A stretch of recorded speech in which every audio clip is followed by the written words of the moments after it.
we start with the quarterly awards. Guys, we unofficially hit the 3-quarter mark of the regular season. Most teams have played around 60 or so games. So let's drop the gloves and hand out some hardware here.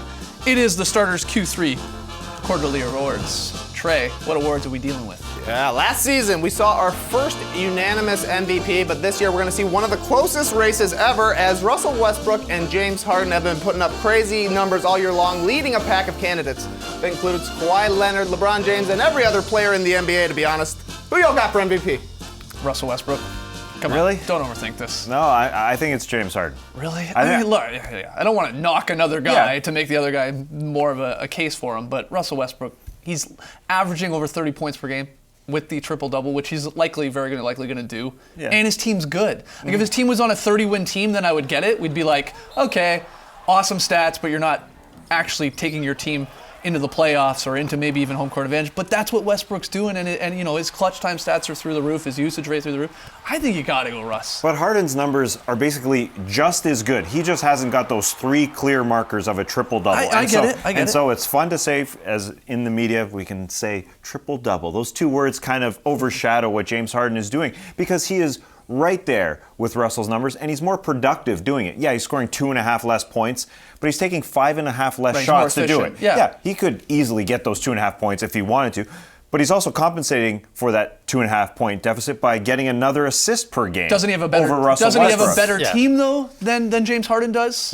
I know that's always tough, but you're looking through the roster. Than Westbrook. Yeah, Daryl Morey did a great job adding better pieces around James Harden this year. Ryan Anderson's been great, Eric Gordon's been great, and now Lou Williams comes in as well. So he may get his assists even higher, James Harden, by the end of the season.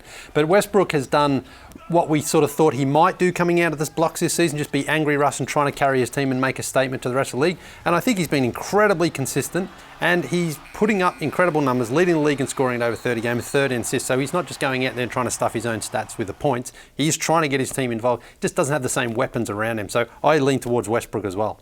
I think if Harden got those 2 extra rebounds a game, which to me really aren't anything. It's Russ obviously starts the break, so they're allowing him to go back there and get those 2 defensive rebounds. If he was getting the clear triple-double line, I think we'd be giving it to Harden because he gets 2 more rebounds he's got more assists and, again, more productive points. Yeah. And so I have trouble giving it to a guy who's leading the 20th best offense in the league. Not to take it sounds like I'm ripping Russell Westbrook. Obviously, he's incredible. But, you know, I wouldn't go as far as what Chuck said on TNT to say that he's got to shoot less, but his team's got to be better. I mean, his offense has to be a little bit better. You're right. They're winning. They're doing well. They're, you know, two games out of the 4th spot. Yeah. But the Rockets have 8 more wins than the Thunder. And to me, I think it all adds up. The 2nd best offense versus the 20th best offense. 8 more wins. Numbers that are just as good, really. Where do you fall into this, Trey? I'm with Tess. I'm a Harden guy, as you can tell. I just think he's more efficient. He has more assists. His assists are worth more points. His percentages are better. He's been doing the same thing as Russell Westbrook, except for the rebounding. And the rebounding, I don't think, is that big of a deal from the guard spot. But Westbrook is asked to do more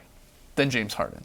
Can we agree on that? He has to do. He has to. Yeah, because he hasn't got those same guys like Anderson and Gordon that he can fling the ball out to and they're going to knock down shots. That's why he has to use more of the ball because those guys simply aren't as good. And we thought too, like, okay, it was cool when Russell Westbrook was like flirting with the triple-double for the first month and a half, and we all were like, no way he keeps this up. There's just no way. Like, no human can actually do this in today's NBA.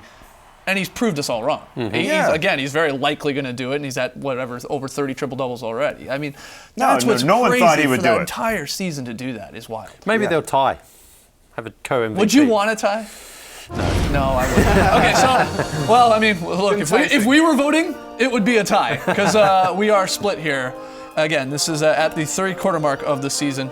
Trey and Tess say Harden. You and I, Lee, say Westbrook. Of course, a case can be made for Kawhi Leonard. LeBron James is probably still the best player in basketball. I mean, it's a pretty good league we got here right now.